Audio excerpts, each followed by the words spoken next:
एक दिन Cambridge university के फेमस मैथमेटिशियन जीएच हार्डी को एक लेटर मिलता है। ये लेटर आया था इंडिया से। लिखा था एक अननोन इंसान ने जिसका नाम था श्रीनिवासा रामानुजन। लेटर कुछ ऐसा था। सर, मैं एक ऑर्डिनरी आदमी हूँ। कोई डिग्री नहीं है, कोई फॉर्मल एजुकेशन नहीं, पर मैंने कुछ ऐसे मैथमेटिकल रिजल्ट्स निकाले हैं जो मुझे भगवान ने सपने में दिखाए।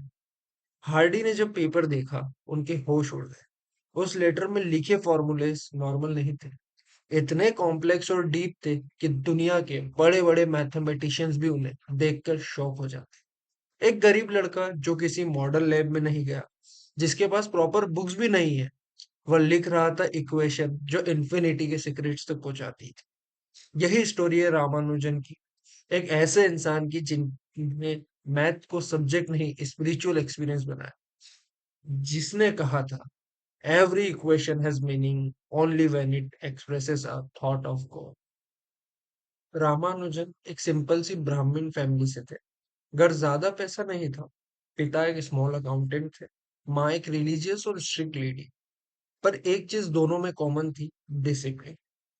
कास्ट सिस्टम के जमाने में ब्राह्मण होना एक इज्जत वाली बात थी, पर इसका मतलब ये नहीं था कि लाइफ इजी थी। फैमिली ऑफन स्ट्रगल करती थी बेसिक एक्सपेंसेस के लिए, तो कुछ एक्स्ट्रा पैसे कमाने के लिए घर के एक दो कमरे रेंट पे दिए जाते थे। इसी इन्वायरमेंट में रामानुजन बड़े हुए। एक क्वाइट इंट्रोवर्ट लड़का जिसको सब छोड़ दो तो वो एक ही चीज करता था, सोचता था। नंबर्स उसके लिए इमोशंस जैसे थे। स्कूल गया पर सिस्टम पसंद नहीं आया। रूल्स, पनिशमेंट, अटेंडेंस सब बेकार लगता था। वह क्लास छोड़कर अपने आप से इक्वेशन सॉल्व करता रहता।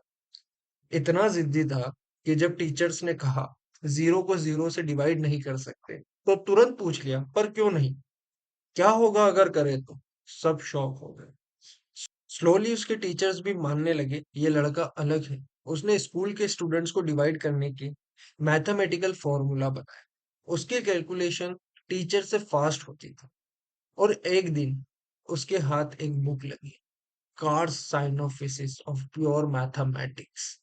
उस बुक में हंड्रेड्स ऑफ थ्योरम्स थे, पर एक्सप्लेनेशन कम। रामानुजन ने एक एक थ्योरम को खुद प्रूव करना स्टार्ट किया। यहीं से उसकी असली जर्नी शुरू होती है सेल्फ थॉट जीनियस बनने की। वह दिन रात एक कॉपी में फॉर्मूलेस लिखता रहता, पर कॉलेज में मैथ तो परफेक्ट, बाकी सब्जेक्ट्स में फेल हो जाता। दो बार एग्जाम में फेल होने के बाद डिग्री चली गई। अब कोई जॉब नहीं, फ्यूचर पूरा ब्लैक। फैमिली और सोसाइटी दोनों ने ताना देना शुरू किया। मैथ से पैसा नहीं मिलता, पर रामानुजन को बस एक ही चीज समझ आती थी, नंबर्स में भगवान है। कहीं कहीं टेम्पल्स पे फ्लोर पे चौक से लिखता था। कभी पेपर मिलता नहीं तो लिप्स पर इक्वेशन लिखता। एक टाइम ऐसा आया जब खाने के पैसे नहीं थे, पर ब्रेन फुल स्पीड में चल रहा था। किसी को भी ये समझ नहीं आ रहा था कि ये लड़का क्या कर रहा है और करना क्या चाहता। फिर एक फ्रेंड ने बोला, अपने रिजल्ट्स लिखकर ब्रिटिश मैथमेटिशियंस को भेजो।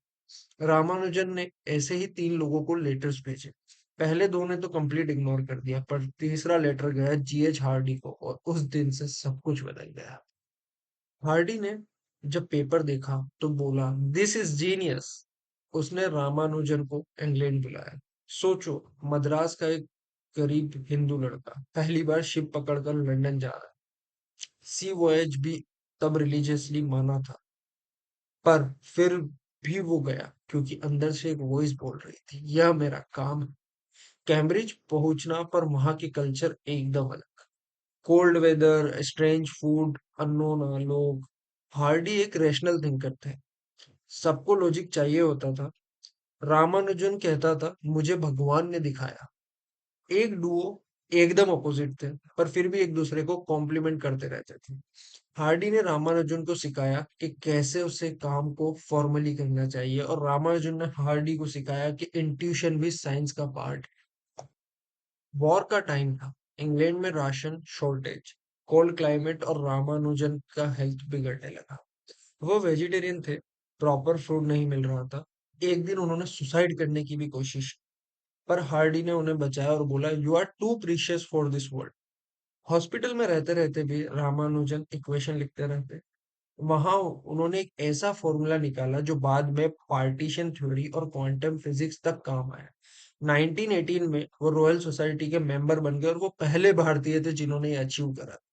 पर तब तक उनकी हेल्थ बहुत ज्यादा वीक हो गई थी। डॉक्टर ने उन्हें सलाह दी कि आप इंडिया वापस चले जाएं। रामानुजन इंडिया लौट आए पर बीमारी ने उन्हें छोड़ा नहीं। फीवर, पेन, वीकनेस सबके बीच भी वो लिखते रहे। उन्होंने हार्डी को एक लेटर लिखा। The mock theta functions I have discovered are very beautiful. Hardy को तब ये बात समझ नहीं आई कि ये कितनी बड़ी डिस्कवरी है। बाद में साइंटिस्ट ने माना ये रामानुजन का लास्ट गिफ्ट था दुनिया को। 1920 में सिर्फ 32 साल की एज में रामानुजन की डेथ हो गई। पर उनका काम आज भी चल रहा है। Computer science, string theory, AI तक में उसे यूज किया जा रहा है। हार्डी ने बाद में बोला, the one romantic incident in my life was my association with Ramanujan. उसने कहा, I found him a mathematical genius of the highest order. Ramanujan ने हमें यह सिखाया कि टैलेंट को डिग्री की जरूरत नहीं होती। कभी कभी फेथ और इंट्यूशन भी साइंस से बड़ा होता है। वह चलेगा पर एक लाइन छोड़ गए, a equation means nothing unless it expresses the thought of god. और शायद इसीलिए वो थे the man who knew infinity. Thank you guys. Please share, like, subscribe and comment to this video. आगे हम और भी ऐसे इंटरेस्टिंग वीडियो लाते रहेंगे। Thank you so much.